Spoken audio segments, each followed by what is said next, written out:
pastinya pernah bayar pajak. Contohnya yaitu membayar PPN atau pajak pertambahan nilai. Jadi bayar itu pada saat bayarnya pas dikenakan saat membeli barang atau jasa. Kalau saya sejauh ini PPN aja sih, PPN buat makan minum, pajak pertambahan nilai. Saya pernah bayar pajak itu pajak penghasilan pekerjaan setiap tahun sekali. Kalau saya berhubung saya belum kerja, jadi saya belum pernah bayar pajak.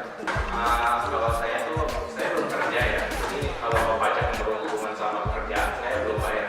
Kalau soal produk mungkin udah bayar. Bisa beli bayar. Kalau saya tanya pernah bayar pajak itu belum, karena saya belum ikut pajak. Saya tidak pernah membayar pajak secara langsung melalui pajak penghasilan, tetapi dari produk yang saya beli pernah terdapat PPN di dalamnya, jadi yang menjadi tanggungan saya ini dan saya langsung membayar pajak. Saya belum pernah bayar pajak sama sekali pun. Jadi yang dimaksud pajak itu kayak iuran wajib yang dibayarkan oleh warga negara kita kepada pemerintah berdasarkan undang-undang tanpa imbalan langsung. Nah, jadi setiap warga negara ini wajib membayar pajaknya karena digunakan untuk membiayai berbagai kebutuhan negara seperti pembangunan, pelayanan publik, dan juga kesejahteraan rakyat. Kalau saya sama seperti Rido, pajak adalah kontribusi wajib yang dibayarkan oleh individu atau badan usaha pada negara berdasarkan undang-undang tanpa imbalan langsung. Pajak itu digunakan untuk membiayai pengeluaran negara dalam rangka memberikan pelayanan publik dan menjalankan pemerintahan. Pajak merupakan alat untuk melaksanakan atau mengatur kebijakan negara dalam hal sosial dan ekonomi. Fungsi mengatur atau regulasi ini antara lain pajak dapat digunakan untuk menghambat laju inflasi dan resesi. Pajak jadi sumber dana negara untuk pelayanan dan pembangunan. Kalau menurut saya itu pajak itu memberi fungsi finansial yang diwajibkan oleh pemerintah kepada masyarakat untuk membiayai kebutuhan negara. Warga negara itu wajib membayar pajak karena pajak merupakan sumber pemasukan utama negara. Kalau saya itu pikiran wajib berdasarkan undang-undang tanpa imbalan langsung wajib dibayar karena itu yaitu ada sumber dana utama negara, bentuk partisipasi warga membangun bangsa dan mendanai pelayanan publik yaitu keamanan, pendidikan, kesehatan dan infrastruktur. Pajak itu merupakan tanggungan wajib yang dibayarkan oleh rakyat kepada negara berdasarkan undang-undang yang berlaku. Tanpa imbalan langsung, warga negara wajib untuk membayar pajak karena pajak merupakan sumber pendapatan negara yang akan digunakan bagi kesejahteraan bersama. Pajak adalah kontribusi dari rakyat kepada negara yang dipungut berdasarkan undang-undang yang tidak mendapatkan imbalan sama sekali. Langsung warga negara wajib membayar pajak karena pajak menjadikan sumber utama pendapatan negara yang digunakan untuk membiayai berbagai program pembangunan dan pelayanan publik. Jadi menurut saya pajak itu menjadi sumber dana utama bagi pemerintah untuk membangun infrastruktur kayak jalanan, jembatan, bandara juga bisa, terus fasilitas umum lainnya. Jadi tanpa pajak pembangunan infrastruktur akan terhambat karena kekurangan dana. Jadi pajak itu penting buat pembangunan.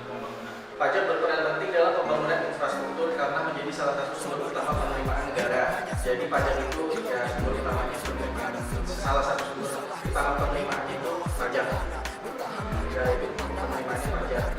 Digunakan untuk memelihara jalan raya, jembatan, bandara, pelabuhan, terminal serta fasilitas umum lainnya yang dibutuhkan masyarakat. Secara langsung, pajak menjadi sumber pendapatan negara utama untuk membiayai berbagai program pemerintah. Dana pajak dipakai bangun dan rawat fasilitas umum seperti jalan dan rumah sakit.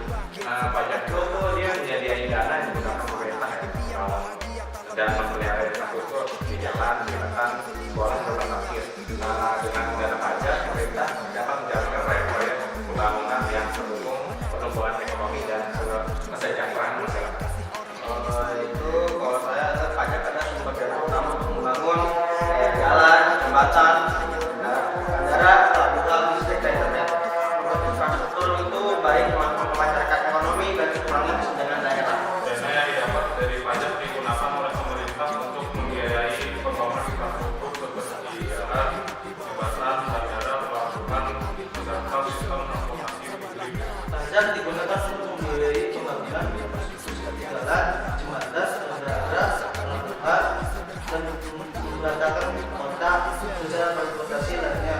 Infrastruktur yang baik dan memperlancar aktivitas ekonomi dan menjaga kesejahteraan masyarakat Indonesia. Bicara hati tanya duri yang mengerus luka. Memang sungguh Jadi konsekuensinya itu jika tidak membayar pajak bisa dapat sanksi kayak denda, bunga, bahkan pidana kalau udah parah banget ya. Jadi selain itu jika banyak warga yang tidak taat pajak, nah negara juga kena imbasnya nih. Jadi negara bisa kekurangan dana untuk membiayai pembangunan dan layanan publik. Jika seseorang tidak membayar pajak, sama seperti video tadi, ia dapat dikenai sanksi seperti denda, bunga, keterlambatan, atau bahkan penyitaan aset. Dalam kasus yang lebih serius, pelanggaran pajak juga bisa dikenai sanksi pidana seperti kurungan atau penjara. Hal itu diatur dalam undang-undang perpajakan yang berlaku di suatu negara. Salah satunya itu mendapatkan denda dari pengungkapan pajak tersebut. Bisa kena denda, sanksi atau hukuman pidana. Sanksi ya, tentu aja bakal ada kayak hukuman dari berupa sanksi administrasi, denda, bunga, atau bahkan pidana. Kalau paling berat, pemerintah dapat menindak pelanggaran ini untuk menjaga keberlangsungan pendapatan negara dan kehadiran dalam pembagian beban pajak. Setelah itu ada 4, yaitu denda dan bunga, penyitaan harta, pidana penjara, dan hambatan pembangunan bebani warga taat pajak. Tentunya akan ada konsekuensi yang menunggu seperti sanksi administratif berupa denda, bunga, atau bahkan termasuk sanksi pidana seperti kurungan penjara. Jika seseorang tidak membayar pajak, konsekuensinya bisa berupa sanksi administrasi, seperti denda dan bunga, penyitaan barang, hingga sanksi pidana seperti kurangan atau penjara. Selain itu, hal ini juga merugikan negara karena mengurangi penerimaan yang seharusnya digunakan untuk kesejahteraan masyarakat.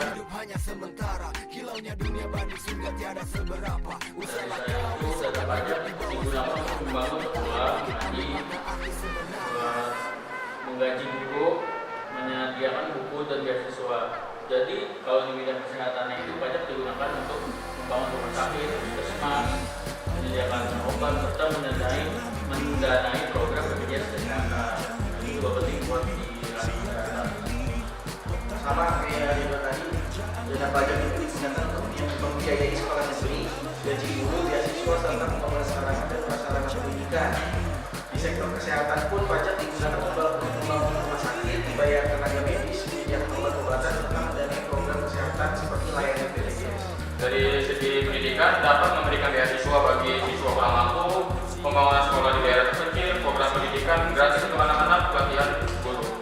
Dan dari segi kesehatan itu rumah sakit, puskesmas, dan masih banyak lain.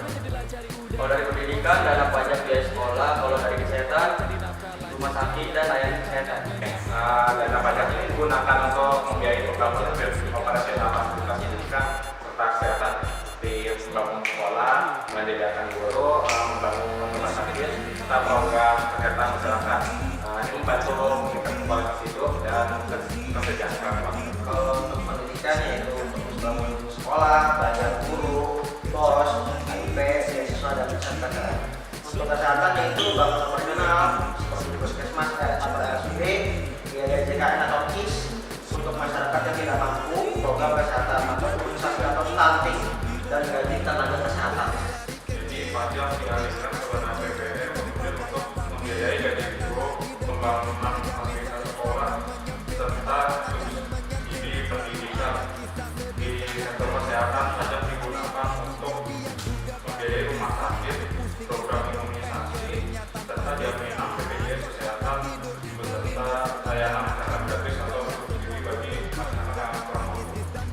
Pajak digunakan untuk membiayai sekolah, negeri, gaji guru, pengadaan fasilitas, peningkatan pendidikan, serta program beasiswa. Dalam sektor kesehatan, pajak membantu menyediakan layanan fasilitas kesehatan gratis atau subsidi BPJS, membangun rumah sakit, dan mengendarai program biaya masyarakat seperti vaksinasi.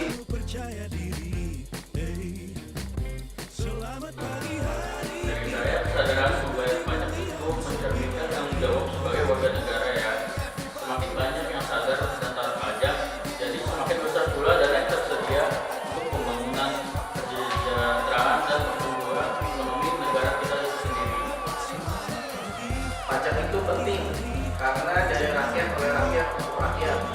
Kalau pajak itu nggak penting, berarti negara tidak mendapatkan penerimaan dari rakyat atau pemerintah. Karena berkelanjutan pajak dapat membantu keuangan dan bayar pajak juga dapat digunakan untuk kepentingan masyarakat sendiri. Supaya negara bisa berjalan lancar dan masyarakat sejahtera. Oh, penting kayaknya kesadaran membayar pajak ini karena pajak itu kan sumber utama pendapatan negara. Nah, jika masyarakat tak membayar pajak, negara dapat menjalankan fungsinya dengan baik seperti kalau infrastruktur tadi ya. Kuncinya itu ada 4, yaitu jamin dana stabil untuk pembangunan dana publik. Yang kedua itu tanggung jawab warga negara. Dan ketiga kurang kesadaran luar negeri. Dan keempat dukung pemerataan pembangunan. Jika kesadaran membayar pajak menunjukkan tanggung jawab warga negara dalam mendukung pembangunan nasional tanpa partisipasi dari masyarakat, negara akan kekurangan dana untuk menyediakan dana sehingga pembangunan bisa terlambat dan menjadi Kesadaran masyarakat sangat mendorong kalau membayar pajak mencerminkan tanggung jawab sebagai warga negara. Semakin banyak yang taat pajak, semakin besar dana yang tersedia untuk pembangunan nasional dan pelayanan publik, sehingga negara bisa berjalan dengan stabil dan berkelanjutan. Kebebasan dunia merajalela, kehidupan milik para raksasa. Pajak membantu menciptakan pemerataan ekonomi dengan cara mengalihkan dana dari kelompok berpenghasilan tinggi ke program-program sosial yang membantu kelompok penghasilan yang rendah. Jadi contohnya itu kayak subsidi pendidikan, bantuan sosial dan layanan kesehatan gratis. Dan juga banyak kegiatan-kegiatan lain untuk membantu kesenjangan sosial ini. Pajak dapat digunakan untuk mendanai program sosial seperti subsidi untuk masyarakat kurang mampu, bantuan langsung tunai atau BLT, dan pembangunan fasilitas umum di daerah terpencil. Melalui kebijakan perpajakan yang progresif ini, yaitu tarif pajak yang lebih tinggi untuk golongan berpenghasilan besar, negara dapat mengatur distribusi kekayaan sehingga kesenjangan ekonomi dapat dikurangi. Pemerintah memiliki dana untuk menjalankan kebijakan yang berhubungan dengan stabilitas harga sehingga inflasi dapat dikendalikan. Pajak bantu kurangi kesenjangan dengan program sosial. Pajak itu ini digunakan untuk mendanai program redistribusi pendapatan dan bantuan sosial yang bantu mengurangi kesenjangan antar kelompok kaya dan miskin. Yang pajak pemerintah dapat menyediakan layanan dan kesempatan yang lebih rata bagi masyarakat. Untuk pajak progresif itu ada kunci untuk pangkasan tinggi dan dana pajak dialokasikan untuk bansos atau pendidikan gratis, pendidikan kesehatan murah atau subsidi, dan itu listrik dan LPG untuk daerah tertinggal. Dan ketiga itu beri akses dan kesempatan sama pada masyarakat kurang mampu. Beberapa pajak seperti pajak domestik dan PPh membantu mengurangi kesenjangan antara yang kaya dan yang miskin. Dana pajak juga dapat digunakan dalam program bantuan sosial subsidi dan pemberdayaan masyarakat tidak mampu sehingga tercipta distribusi kekayaan yang lebih merata. Pajak dapat digunakan untuk berbagai bantuan sosial, subsidi, dan pembangunan di daerah pelosok tertinggal. Dengan cara ini pajak membantu mengalirkan dana dari kelompok masyarakat yang sangat besar dan sangat kecil yang mampu kepada yang kurang mampu, sehingga membantu mengurangi kesejahteraan sosial. Stabil, kita tak lagi tenang. Samudra mendapat pulau. Pemerintah itu memiliki lembaga pengawasan kayak Badan Pemeriksa Keuangan atau BPK, terus juga ada BPK, Komisi Pemberantasan Korupsi. Nah, jadi ini lembaga pengawasan itu memastikan penggunaan dana pajak itu tepat sasaran. Nah, dari juga laporan keuangan negara juga diakses oleh masyarakat untuk memastikan transparansi dari pemerintahannya. Pemerintah dapat memastikan transparansi dan akuntabilitas penggunaan dana pajak dengan cara menyusun anggaran negara secara terbuka, melakukan audit melalui lembaga independen seperti BPK, serta mempublikasikan laporan keuangan dan penggunaan anggaran secara berkala kepada masyarakat. Pemerintah memastikan transparansi penggunaan dana dari pajak melalui beberapa cara, termasuk publikasi laporan keuangan digital, pelibatan masyarakat dalam pengawasan, dan penggunaan teknologi digital. Lewat laporan keuangan, audit, dan pengawasan publik. Untuk menjaga transparansi ini, pemerintah menerapkan keuangan negara yang melalui laporan keuangan, audit oleh badan pengawas dan keterbukaan informasi. Selain itu, adanya lembaga pengawas dan partisipasi masyarakat juga dapat menjaga stabilitas dan penggunaan dana pajak. Kalau menurut saya itu APBD terbuka untuk publik yang diawasi oleh ketat, diawasi ketat oleh Badan Pemeriksa Keuangan atau BPK, dan itu audit khususnya. Yang ketiga itu DPR dan DPRD pengawasan anggaran, dan keempat aparat pengawasan pemerintah atau sebagai inspektor dan daerah. Yang kelima itu masyarakat sipil dan media. Pemerintah sendiri memiliki lembaga pengawas keuangan yang berbeda seperti BPK, yakni Badan Pemeriksa Keuangan, beserta juga KPK, yakni Komisi Pemberantasan Korupsi yang mengawasi kegiatan pemerintahan untuk mengawasi dan mengawasi penggunaan anggaran dalam negara, yaitu laporan keuangan negara dan Pemerintah menjalankan sistem pengawasan yang sangat ketat, seperti melalui Badan Pemeriksa Keuangan (BPK) dan Komisi Pemberantasan Korupsi (KPK).